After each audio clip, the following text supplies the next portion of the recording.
Hey there, Bulldog fans, and thank you for watching Cal State TV. This is Meet Your Bulldogs. I'm Josh Cook, alongside Kendall Graveman, Mississippi State senior starting pitcher and leader. And Kendall, we'll get right into things. You're actually a mechanical engineer, is that right? I am. How do you manage to keep up with baseball? I know that's a massive workload in itself. You're a three-time SEC All-Academic Honor Roll student. How do you keep up with baseball in school and manage to do really well in both? Right. Well, freshman year I didn't do as well keeping up with both, and I think the further I've come in school, the more I've had to study, and also the more I've had to manage my time.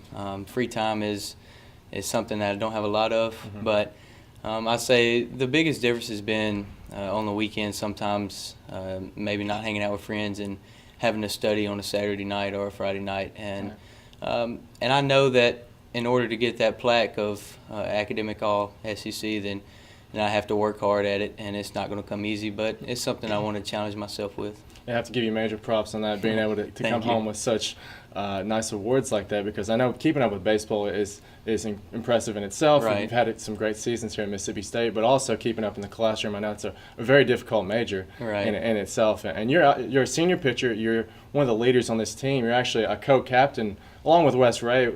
Talk about being a leader for these guys, and this is a team that's got a lot of talent on it, but being able to be a guy that they look to for advice and someone to come to and talk to. Right. Well, I think as far as being a leader, in my mind, actions speak a lot louder than words. I like to go about my business the right way, and I think that them seeing me as a junior last year do that, I think that kind of is the reason why I got voted co-captain along with Wes Ray.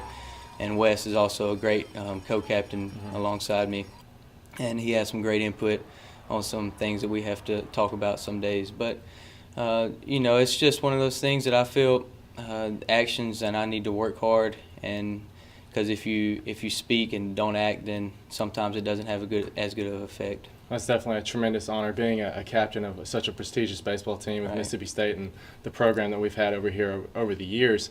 And last year you had a 2.81 ERA on the season. How do you improve on already good numbers? I know in the SEC play you had a lower ERA than that with 2.77. Right. But just how do you improve when you've been putting up such consistent numbers as a whole? Well, my first year I had a 7 ERA, and then my second year I had, I think it was like a 4.5, and last year it was a 2.8. But the experience that I've gained over the past 3 years is something that you can't replace any other aspect. I mean, yeah, you can get better, you may throw harder, you may have better secondary pitch, but I think the experience is the thing that has helped me lower my ERA over the past 3 years, and I don't expect it to change this year.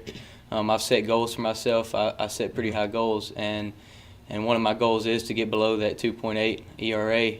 And in order to do that, like you said, maybe the non-conference games I need to perform a little better, because the SEC games, your mental aspect is a little bit sharper than maybe sometimes in a non-conference game. But I think that's one focus that I have going into this year, is to pitch better in non-conference. Well, SEC obviously is the toughest league in the country. I thought that was extremely impressive that you had a lower ERA in SEC games than non-conference games. So you really got rolling as the season went along. And last year we lost Chris Stratton to the first round of the MLB draft.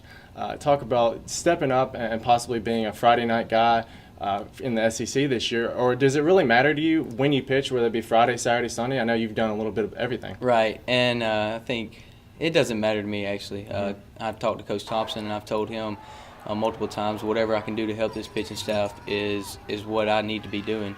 And if that means pitching on Saturday to try to clinch a series, or to try to get the first win of the series, or pitching on Sunday, it doesn't matter to me. Each game is important in the SEC when we get there.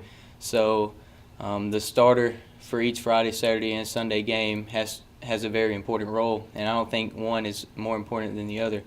So with that being said, I think we're losing Chris. We have guys this year that are going to step up that maybe you saw at the end of last year, such as Brandon Woodruff, Jacob Lindgren, Evan Mitchell, a lot of those guys who gained some experience as freshmen and sophomores that are really going to step up and have an impact on this team. I think that's one of the most exciting things about the team this year, is that we have such a deep pitching staff. We had second lowest ERA in the country last year, and we lost Chris, we lost Caleb, but we still got you coming back as a senior, and a bunch of good young arms who can really step up. So I guess in the end it doesn't really matter, because we're going to be throwing out good pitchers at any time.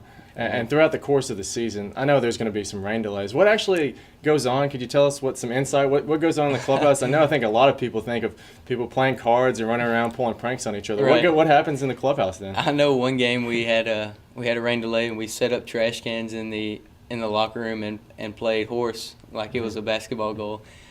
Sometimes if we know players from the other team, we'll write on a baseball if we're both sitting in the dugouts, and we'll throw a baseball over with a quote or, asking somebody a question. If you grew up with them, for instance, if I know somebody from Alabama that plays on Alabama's team, I can write something to them.